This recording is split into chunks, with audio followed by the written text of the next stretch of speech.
فاز فوزا عظيما. قال رسول الله صلى الله عليه وسلم فإن أصدق الحديث كتاب الله وخير الهدي هدي محمد صلى الله عليه وسلم وشر الأمور محدثاتها فإن كل محدثات في الدين بدعة وكل بدعة ضلالة وكل ضلالة في النار وبعد. Baik, hadirin yang muliakan Allah, alhamdulillah kita bersyukur kepada Allah Subhanahu wa taala yang masih memberikan kepada kita kesempatan untuk kita senantiasa berusaha mentaatinya, dan salawat dan salam semoga dicurahkan kepada Nabi kita Rasulullah Muhammad ibnu Abdullah sallallahu alaihi wasallam, para sahabat dan keluarga beliau dan orang-orang yang mengikuti jalannya ila yaumiddin. Melanjutkan bacaan dari kitab Sahih Muslim. Pertemuan yang lalu kita sudah baca muqaddimah bahwa Abdurrahman Al-Himyari, mereka berdua dengan Yahya ibn Ya'mar datang ke Mekkah untuk berhaji atau umrah.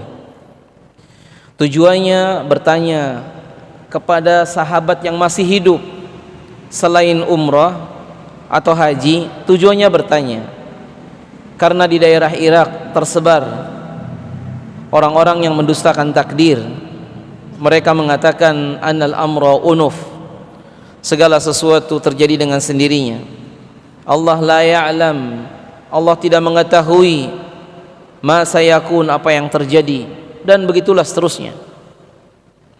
Akhirnya bertemulah Abdurrahman Al-Himyari dengan Yahya ibn Ya'mar dengan Abdullah bin Umar di areal tawaf. Faktanaftu ana, kata Abdurrahman Al-Himyari, wasahibi, maka saya bersepakat dengan saudaraku yang Yahya ini, dan saya yang akan berbicara. Jadi seolah saudaranya ini memberikan, udah kamu aja yang nanya, yang ngomong. Maka keduanya menggandeng Abdullah bin Umar, satu di sebelah kanan, satu sebelah kiri, lalu menanyakan kepada beliau, kepada Abdullah bin Umar, tentang kasus yang mereka dapatkan di Irak. Di Irak itu, ikhwan sekalian, ada fitnah di masa tersebut di mana orang mendustakan takdir. Dikatakan bahwa Allah tidak mengetahui hal-hal yang gaib. Memang begitulah di akhir masa sahabat, sudah mulai ada. Bahkan di zaman Anas ibnu Malik dan juga Wasilah ibnu Al-Asqa, termasuk juga Abdullah bin Umar, tersebar. Makanya dijelaskan dalam kitab takdir, misalnya Imam Al-Auza'i menyebutkan bahwa inna awala ma yatakallama fil qadar man nataqa fil qadar rajulun fil Iraq ismuhu Susan wa huwa baqalan. Orang pertama yang berbicara masalah takdir di Irak adalah seorang laki-laki bernama Susan. Dia bekerja sebagai baqalan, tukang sayur. Dialah yang pertama mengatakan anal amra unuf, segala sesuatu itu terjadi dengan sendirinya. Mananya Allah tidak menakdirkan sesuatu yang bakal terjadi. Artinya kita terserah, kita mau begini begitu, tidak perlu doa. Intinya begitu. Dan itu tersebar sampai zamannya kekhalifahan Umar bin Abdul Aziz, sampai tokohnya bernama Ghailan ad-Dimashqi. Jadi silsilahnya, ikhwan, orang pertama adalah Susan atau Sansawih, diambil kemudian kesesatannya oleh Ma'bad al-Juhani, kemudian diturunkan kepada Ghailan ad-Dimashqi, lalu terus kepada orang-orang Mu'tazilah seperti Wasil ibnu Al-Ata. Jadi Wasil bin Ata ini di zaman Hasan al-Basri, sampai kemudian zaman kita hari ini, sehingga orang mengatakan tentang takdir dengan kalimat yang tidak baik. Sebagian orang mengatakan takdir itu kejam, sebagian mengatakan bahwa Allah tidak tahu yang bakal terjadi. Sebagian orang berteori abiogenesis, sesuatu dari yang ada ini dahulunya nggak ada apa-apa, dari yang mati kemudian jadi hidup dan yang lain. Ada lagi teori-teori yang lain yang semuanya menyesatkan. Sebagian orang menganggap kita seperti daun yang terbang, diterbangkan angin, terserah kemana saja dia jatuh. Akhirnya begitulah dalam kehidupan kita. Sampai ujian kemarin nih Wan, ada seorang mahasiswa, antum sudah belajar belum? Belum, kan terserah takdir Ustaz. Dia terkena virus Jabariyah. Ada seorang laki-laki, dia di masjid tidak berusaha, tidak bekerja. Apa dia bilang? Bukankah rizki sudah ditentukan Allah? Sahih, kalimatul haq urida bihil batil. Kalimat itu benar, tapi tujuannya salah. Karena Umar pernah menegur seorang laki-laki yang dia berdoa sampai waktu duha. Kemudian kata Umar, sesungguhnya langit tidak menurunkan emas. I'malu fakullun muyassar. Beramallah, Allah akan mudahkan kepada jalan-jalannya. Ada lagi orang yang mau nikah, kemudian dia tidak pernah berusaha, berdoa pun tidak. Lalu dia mengatakan, bukankah jodoh di tangan Allah? Jawabannya iya, sahih. Tapi kalimat itu tujuannya untuk kebatilan. Demi Allah ikhwan, seorang yang beriman kepada takdir, dia akan paling bersemangat mencari sebab. Dan orang yang beriman kepada takdir, orang yang paling sabar ketika dapat musibah. Dan orang yang beriman kepada takdir dengan benar, orang yang paling khusyuk dalam doa. Sama seperti kita, ini belum jelas apakah kita surga ataukah kita na'udzubillah masuk neraka. Karena ketidakjelasan itulah, makanya kita kalau malam bisa bangun, kalau doa bisa khusyuk, kalau sholat berusaha sungguh-sungguh, kalau kita bersedekah berusaha seikhlas mungkin. Karena tidak ada jaminan dari Allah Subhanahu wa taala. Baik, pertemuan malam hari ini kita akan baca hadis lanjutannya. Sekarang riwayat yang berbeda dari Abi Hurairah radhiyallahu taala anhu. Qala Rasulullah sallallahu alaihi wasallam, "Saluni fahabuhu an yas'aluhu, faja'a rajulun fajalasa inda rukbatayhi faqala ya Rasulullah, mal islamu?"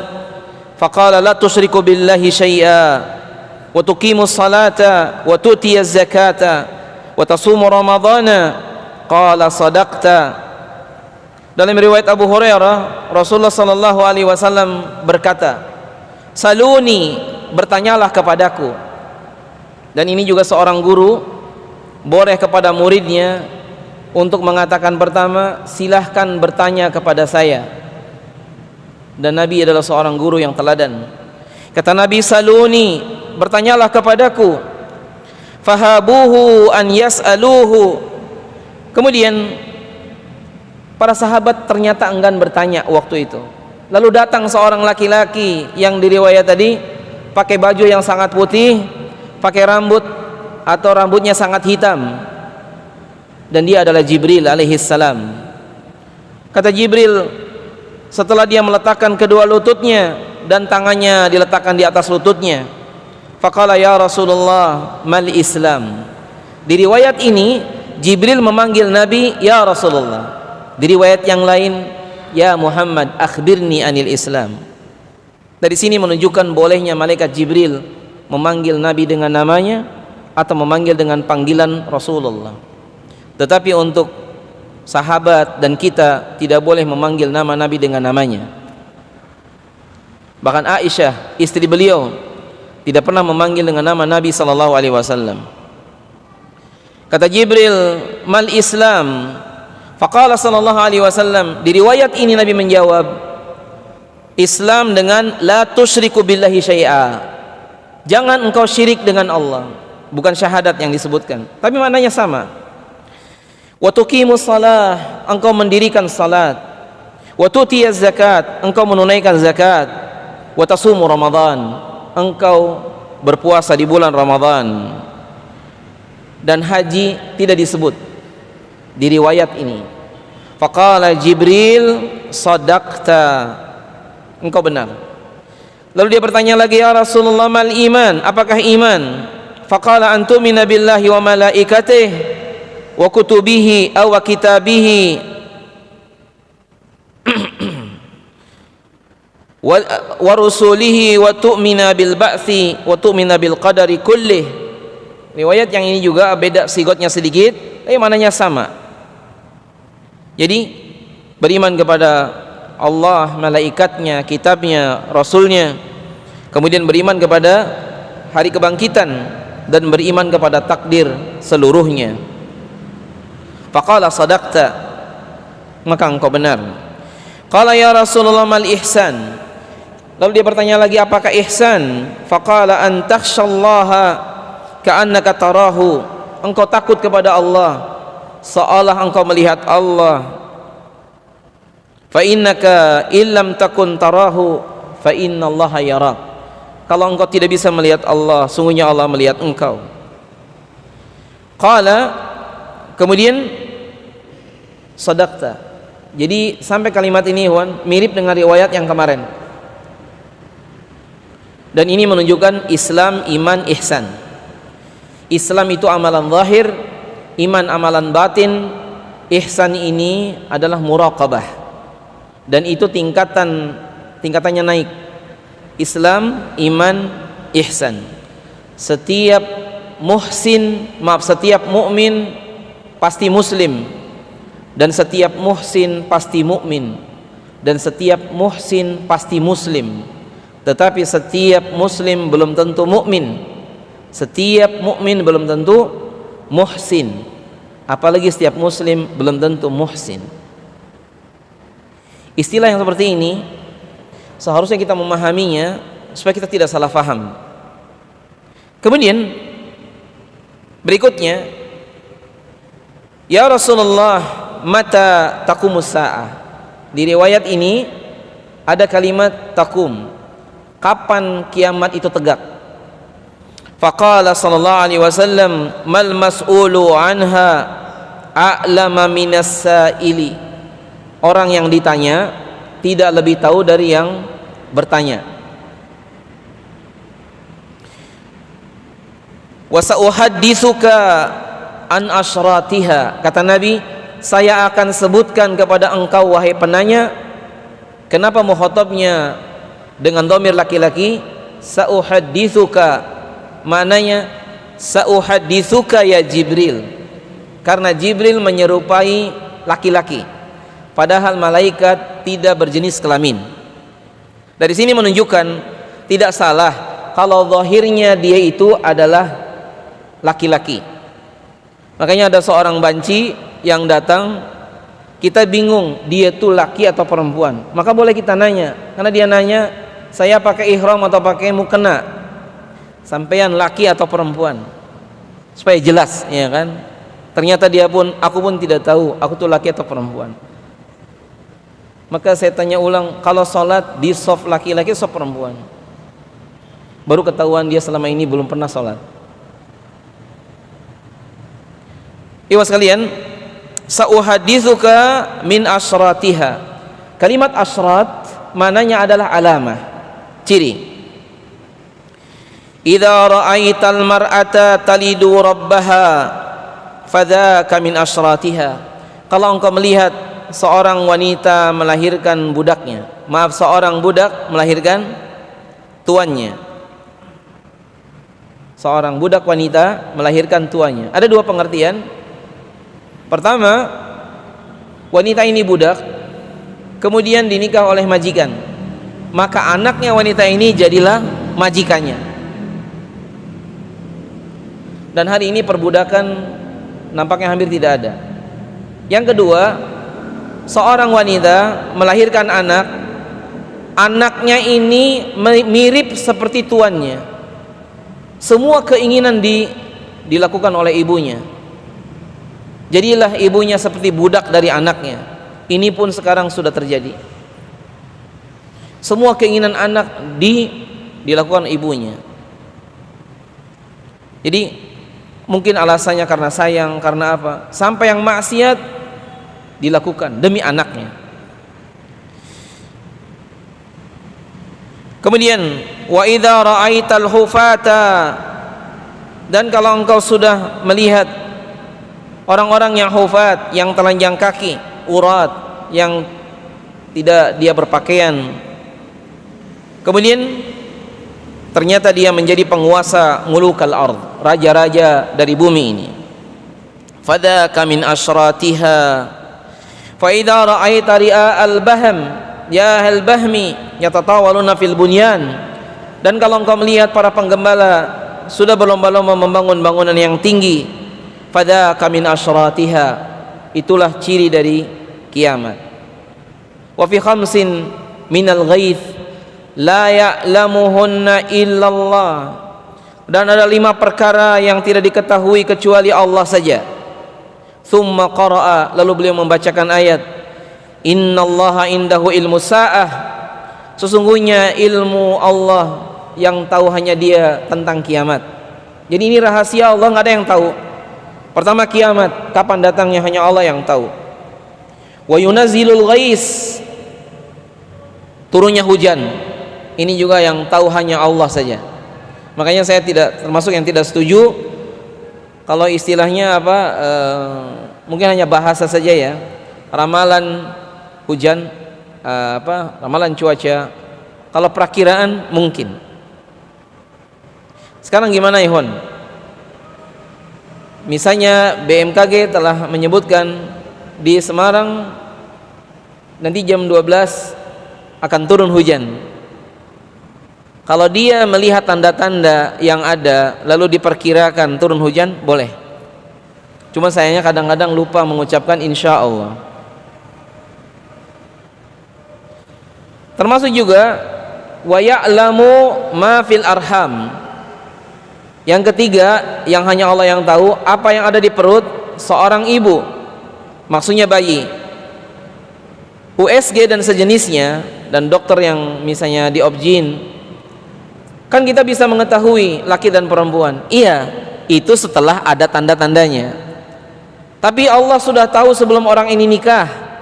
Bahkan Allah tahu sebelum orang ini lahir bahwa nanti di perut orang ini akan lahir 5 orang atau 6 orang. Dan Allah pun tahu nanti rezeki anak yang dikandungnya ini bagaimana dan bagaimana. Begitu. Kalau seperti mau hujan, mulai mendung, itu namanya sudah ada tanda-tandanya. Kemudian yang keempat, wa ma tadri nafsun madza taksibu gada. Seorang tidak tahu apa yang bakal dia usahakan besok hari. Sebagaimana kita tidak tahu ternyata besok atau yang hari ini kejadiannya seperti ini. Tadi malam kita nggak tahu bahwa ternyata kita akan ada di sini. Saya pakai baju ini, antum duduk di situ, dan seterusnya. Yang kelima, wa ma tadri nafsun bi ayyi ardin tamut. Seorang tidak tahu di negeri mana dia meninggal. Makanya ada seorang bapak-bapak naik mobil, letternya AA, seingat saya AA waktu itu. Mana itu, daerah mana? AA atau A-nya satu aja? Magelang ya. Beliau sholat asar di satu masjid. Dari sini sekitar 1 jam masjidnya. Sujud lama nggak bangun-bangun. Kita semua sudah sholat selesai. Coba-coba dibangunkan, mungkin beliau tertidur atau gimana. Ternyata dibangunkan, tidak bangun, malah dia menggeletak. Akhirnya dicari tahu, dan beliau kemungkinan besar meninggal. Akhirnya betul, dia meninggal. Rupanya dia naik mobil sendirian, ikhwan. Kalaulah dia tahu bahwa dia akan meninggal, mestinya dia bawa teman. Dan berarti dia tidak tahu bahwa sholat asar itulah sholat yang terakhir dia lakukan. Sebagaimana dia tidak tahu bahwa pakaian yang dia pakai itulah yang terakhir dia kenakan. Dia tidak bisa melepasnya kecuali orang yang memandikan jenazah. Begitulah ikhwan, bi ayyi ardin tamut. Bismillah. Kita tidak tahu di mana kita akan meninggal. Innallaha alimun khabir. Allah Maha tahu dan Allah Maha menghabarkan. Qala summa qala rajulu. Kemudian berkata seorang laki-laki. Faqala Rasulullah sallallahu alaihi wasallam, rudduhu alayya. Kembalikan dia ke sini. Maksudnya orang yang tadi baru nanya dan pergi, oleh Nabi disuruh balik. Faltamisu falam tajiduh. Sahabat mencari orang ini yang tadi yang nanya, tapi tidak ada. Faqala Rasulullah SAW, hada Jibrilu arada an yata'allamu id lam tas'alu. Dia adalah Jibril, ingin mengajarkan kepada kalian karena kalian tidak ada yang nanya. Makanya ikhwan, ada faedahnya kalau antum dikasih kesempatan nanya, sebaiknya nanya, supaya nanti jangan-jangan jin yang nanya, atau mungkin orang lain atau malaikat. Nabi SAW memang disuruh sahabat mencari, carilah orang ini, rudduhu ilayya, kembalikan kepadaku. Sehingga sahabat sudah nyari tidak ada, menunjukkan malaikat menghilang begitu saja. Jadi kalau ada di ruangan masjid ini, waktu dalam masjid ada, tiba-tiba sandalnya tidak ada, jangan dicurigai malaikat dulu, mungkin dia nggak pakai sandal, ya kan? Atau seseorang tiba-tiba menghilang, seperti Maryam, tiba-tiba ada laki-laki di mihrabnya, tidak tahu jalan dari mana, masuk dari mana. Mihrab itu bukan kayak mihrab gini, tapi sebagian syarah menyebutkan seperti sauma'ah, tempat ibadah khusus di bagian dari Baitul Maqdis. Tiba-tiba ada laki-laki yang asing. Makanya Maryam mengatakan, inni a'udzu birrahmani mink in kunta taqiyya. Saya berlindung pada Allah yang Maha Rahman dari kamu wahai laki-laki, kalau kamu bertakwa. Riwayat yang lain nih sekalian, aflaha wa abihi in sadaqa au dakhala jannah wa abihi in sadaqa. Sebentar, ada yang kelewat sedikit. Oh ya, tadi lanjutan hadis yang lain ya. Jadi riwayat yang ini menunjukkan bahwasanya selain pertanyaan yang tiga yang Nabi SAW ditanya, Islam, iman, ihsan, ternyata jawaban Nabi menjelaskan juga tentang kiamat. Karena pertanyaan Jibril bertanya tentang kiamat, kata Nabi jawabannya sederhana, orang yang ditanya tidak lebih mengerti yang daripada yang bertanya. Tapi Nabi memberikan ciri-cirinya, disebutkan ciri-ciri tadi, lalu beliau membacakan di surat Luqman ayat 34, 5 hal yang hanya Allah yang tahu. Ya, jadi oleh karena itu ikhwan, Syekh Utsaimin pernah menjelaskan bagian ini. Kalau demikian, kita tidak boleh bertanya sesuatu yang orang pun tidak ada yang tahu. Misalnya, antum bertanya kapan kiamat, tidak ada yang bisa tahu jawabannya. Jadi jangan nanya sesuatu yang tidak pernah tahu jawabannya. Dan disebutkan di sini ada 5 hal, termasuk juga diantaranya adalah madza taksibu goda, apa yang bakal kita kerjakan, ajal, di mana kita meninggal, dan beberapa yang tadi disebutkan di riwayat tersebut. Nah, kesimpulan kedua ikhwas sekalian, bahwa Rasulullah SAW ketika memberikan penjelasan bahwa dia adalah Jibril mengajarkan kepada kalian apa yang tidak kalian tanyakan. Dari sini juga menunjukkan di poin yang ketiga bahwa bertanya adalah wasilah dalam turukut tadris. Turukut tadris itu cara belajar mengajar adalah dengan tanya jawab. Makanya Syekh Utsaimin punya kebiasaan, dan ini perlu juga dilakukan oleh para guru. Sebelum pelajaran dimulai, beliau memulai dengan pertanyaan, menanyakan yang kemarin, lalu pelajarannya ditambah, di ujung pelajaran ada pertanyaan lagi, pelajaran yang sekarang. Cuman orang Indonesia itu semua pelajaran kalau modelnya banyak ujian mereka tidak suka. Maka dari itu yang banyak terjadi adalah ilmu tidak terikat dengan baik. Adalah ilmu itu diikat dengan hafalan, catatan, dan amalan. Untuk menjadikan terikat dengan baik biasanya dengan pertanyaan. Makanya ujian-ujian yang diadakan itu umumnya membuat para pelajar lebih menguasai materi pelajarannya daripada tidak ada ujiannya. Kayak jamaah umroh, jamaah haji, sudah lama mau haji mau umroh, bukunya dibagi lama, selalu pas berangkat membawa bukunya karena nggak pernah ada ujian. Begitu juga dengan beberapa yang lain. Kesimpulan yang keempat ikhwas sekalian, bahwa di antara ciri kiamat tadi banyaknya anak-anak yang menjadikan orang tuanya sebagai budak. Dan ini juga pelajaran bagi setiap anak, jangan jadikan ibu kita seperti budak. Ada seorang mahasiswa kebetulan ngobrol, dia semester 8 kalau nggak salah. Apakah antum pernah pulang ke orang tua ke rumah? Iya, saya punya jadwal rutin sebulan sekali. Baik. Apa tujuan pulang? Ngambil uang. Saya hanya menyampaikan, sudah tahu belum, laki-laki kalau sudah balik orang tua tidak wajib ngasih nafkah. Apa iya? Dia belum tahu. Saya kan baru semester 8. Iya. Sudah balik belum? Oh, kalau balik dari SMA katanya. Laki-laki kalau sudah balik, orang tua tidak wajib ngasih nafkah. Cuman karena orang tua aja yang sangat baik kepada kita, kita masih disuplai. Boleh saya tahu apa yang antum kerjakan? Boleh.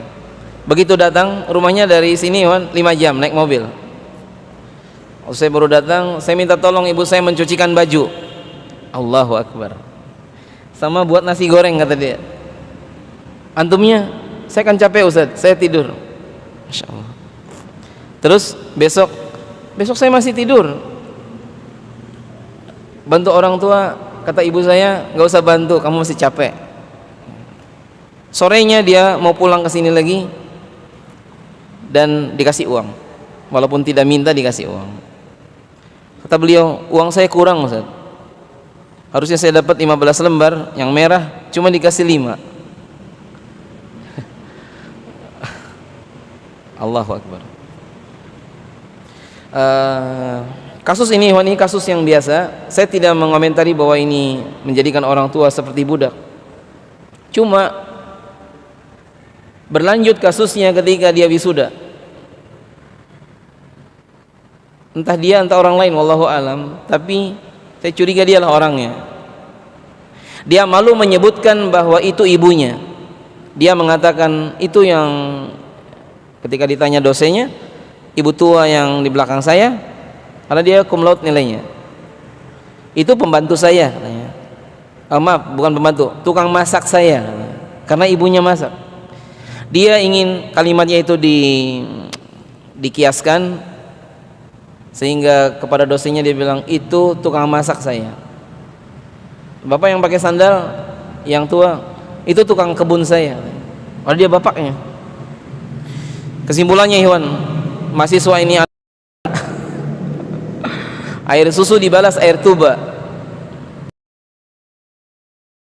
Seorang yang tinggal di gunung, tidak pernah makan bangku kuliah seperti kamu, lebih baik dia daripada antum. Satu kalimat yang itu adalah kalimat yang kalau dicelup di lautan merubah warna air laut. Ini contohnya kayak gini. Dia malu menyebutkan itu orang tuanya, walaupun dia bahasa kias. Demi Allah, kalau saya jadi dia, saya akan bangga punya orang tua pakai sandal jepit ke kampus. Sahih dia tukang kebun, tapi ngomongnya bukan begitu. Ini ikhwan sekalian, jauh dengan Nabi SAW. Nabi itu memberikan balas budi kepada Abdullah bin Ubay, walaupun dia munafik, karena dia pernah meminjamkan baju untuk Abbas waktu Abbas ditahan di Madinah. Sehingga waktu Abdullah bin Ubay ini meninggal, dipinjamkan baju Nabi kepada Abdullah anaknya untuk dijadikan kain kafan. Yang kelima, ikhwan sekalian, hadis ini sebagai dalil bahwa Jibril malaikat dia datang dan pergi dengan izin Allah dan tidak perlu ada jejak. Sahabat mau nyari kemana, orangnya nggak ada, udah menghilang mungkin bahasa kitanya. Oleh karenanya, datang dan perginya malaikat tentu dengan izin Allah, sebagaimana penyerupaan malaikat terhadap manusia bentuk laki-laki, dan ini sahih. Makanya kata para ulama, malaikat Jibril, Mikail dan Israfil yang pernah juga menyerupai laki-laki, semuanya menyerupai laki-laki yang tampan, bukan laki-laki yang jelek. Makanya kaum Nabi Lut begitu melihat tamu-tamu Nabi Lut 3 orang yang sangat tampan, mereka memaksa Nabi Lut untuk diberikan supaya mereka perkosa bareng-bareng. Dijelaskan dalam sebagian syarah, wajah Jibril ini Wan, ketika datang kepada Nabi dan sahabat ini mirip wajahnya dengan wajah Dihyah Al-Kalbi. Dihyah ini seorang pemuda Ansor yang wajahnya sangat tampan. Jibril waktu datang itu wajahnya mirip dengan Dihyah. Di saat perang Badar, sebagian sahabat walaupun dalam keadaan perang, mereka tuh memperhatikan kenapa yang sebelah kiri ada orang sahabat dengan yang sebelah kanan mirip. Ternyata bukan imitasinya, yang ini malaikat, yang sana betulan. Ala kulli hal ikhwan sekalian, inilah kekuasaan Allah Ta'ala kepada hamba-hambanya. Dan Rasulullah menyebutkan karena sahabat tidak ada yang nanya, maka ternyata Jibril yang bertanya. Dan ini menunjukkan bolehnya bertanya walaupun kita sudah tahu, dalam rangka untuk apa? Menyebarkan ilmu. Misalnya seorang bertanya apa pembatal wudu, padahal dia sudah tahu. Di pengajian ini banyak yang belum tahu, maka dijawab sehingga orang-orang mendengar. Boleh juga seorang bertanya ketika ada maslahat, dia bertanya untuk menguji atau pengen tahu kepala orang yang ditanya ini. Habis itu, wah ini nggak sama dengan saya, ini nggak boleh. Yang bertanya namanya mustafti, yang ditanya namanya mufti. Makanya di antara adab mustafti, adab orang yang bertanya, di antara ulama salaf ditanya, dakni li'anal aqli ala dirhami. Jadi lagi jualan di pasar, ulama ini, orang ini nanya, maka dia bilang, tinggalkan aku, jangan nanya sekarang, kepalaku sedang tertuju kepada dirham, hitung uang dan yang lain. Jangan juga bertanya ketika yang ditanya ini sedang sibuk urusan ke kamar mandi misalnya, dia sedang kebelet dan yang lain, jangan ditanya. Atau seseorang dalam keadaan situasinya tidak pas. Kemudian yang ketujuh ikhwan, hadis ini sebagai dalil bahwasanya Allah Subhanahu wa taala menjelaskan melalui lisan nabinya karena sebuah pertanyaan. Makanya dalam Quran ada 8 ayat yang dimulai dengan kalimat yas'alunaka. Contoh, yas'alunaka 'anil ahillah qul hiya mawaqitu linnas. Mereka bertanya tentang hilal, katakanlah hilal itu adalah penentu waktu, hilal Ramadan, hilal Syawal. Yas'alunaka 'anil anfal qulil anfalu lillah. Mereka nanya tentang harta rampasan perang. Maka kata Allah, qul, katakanlah wahai Muhammad SAW. Maka dilanjutkan, yas'alunaka 'anir ruh. Mereka bertanya tentang ruh. Qulir ruhu min amri rabbi. Katakanlah bahwa ruh urusan Allah, ya kan? Yas'alunaka 'anil mahid. Mereka bertanya tentang darah haid. Qul hiya adza fa'tazilun nisa. Katakanlah bahwa darah haid adalah kotoran, jauhi wanita ketika haid. Intinya ini pertanyaan datang kepada Nabi, Nabi tidak bisa jawab. Akhirnya turunlah ayat. Makanya sebagai ciri ikhwan, semua ayat yang ada kalimat yas'alunaka itu pasti ada asbabun nuzulnya. Semua ayat yang ada kata yas'alunaka pasti ada asbabun nuzulnya. Karena Quran terbagi dua, ada sababiyun dan ada ibtidaiyun. Sababiyun ayat yang ada sebabnya, ibtidaiyun ayat yang tidak ada sebabnya. Berikutnya ikhwan sekalian, di antara faedah yang lain, hadis ini sebagai dalil bahwasanya Jibril alaihi salam asalnya dia adalah makhluk yang gaib dan semua malaikat adalah alamul ghaibiyun. tetapi dengan izin Allah bisa menyerupai dan menjadi alam yang zahir seperti kita. Oleh karena itu, saya dan antum di masjid ini, kita semua meyakini di masjid ini juga ada malaikat. Sekiranya Allah mengizinkan, mereka akan memperlihatkan diri, bisa dengan izin Allah. Sebagaimana juga jin. Makanya kenapa dalam hadis Muslim, kalau seseorang dia menyendiri di lembah atau di puncak gunung, sementara sekelilingnya gerombolan kambing saja, apa kata Nabi? Disuruh dia berazan. Kita menyendiri, kita adzan, kita qomat, dan kita salat walaupun sendirian. Kenapa? Karena bisa jadi ada makhluk yang lain yang mengikutinya. Bisa jin, bisa malaikat. Begitu juga kalau kita menyendiri, kata para ulama, la taqul khallautu, janganlah engkau mengatakan saya sedang menyendiri, walakin qul alayya raqibu, tapi katakanlah sesungguhnya pada saya ada yang mengawasi. Makanya muraqabah itu maknanya merasa diawasi Allah. Ada sebagian orang di dunia dari kalangan ya mungkin sebagian orang, dia menganggap saya sedang sendirian, sepi katanya. Terutama orang-orang yang putus cinta, pacarnya direbut orang, lalu dia bilang hidup saya terasa sendiri. Ya, yang begini-begini mungkin terjadi karena apa? Dia kurang iman. Seperti ada seorang ikhwan yang putus asa karena pacarnya nikah, ya kan?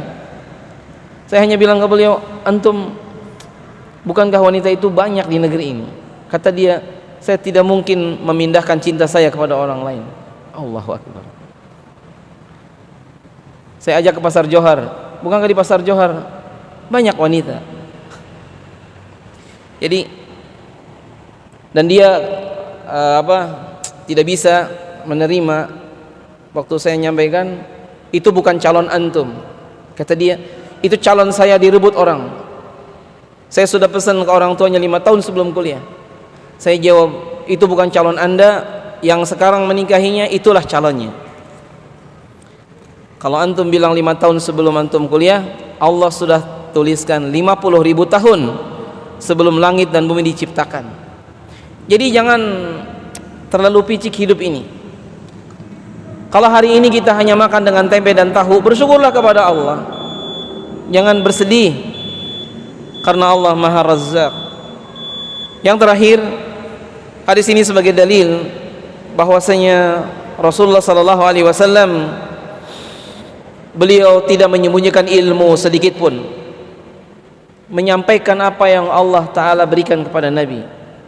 Kalau Nabi tidak tahu, Nabi jawab saya tidak tahu. Kalau Nabi tahu, Nabi jelaskan. Makanya Nabi mengatakan, orang yang ditanya tidak lebih tahu dari yang ditanya. Makanya sahabiah bertanya kepada Nabi, ya Rasulullah, bagaimana urusan suami saya, kata Khawlah, yang dia mendihar dirinya. Nabi diam. Wa yastaki tastaki ilallah, wanita ini mengadukan kepada Allah, wahai Allah, saya sudah bertanya kepada Nabi, Nabi diam. Turunlah ayat, ya kan? Qad sami Allah telah mendengar qaulal lati tujadiluka fi zawjiha wa tashtaki ila Allah. Nasallahu ta'ala an yanfa'ana bima sami'na. Naktafi bihadza al-qadar. Sallallahu ala nabiyyina Muhammadin wa ala alihi washabihi ajma'in. Wa akhiru dawana alhamdulillahi rabbil alamin. Assalamualaikum warahmatullahi wabarakatuh.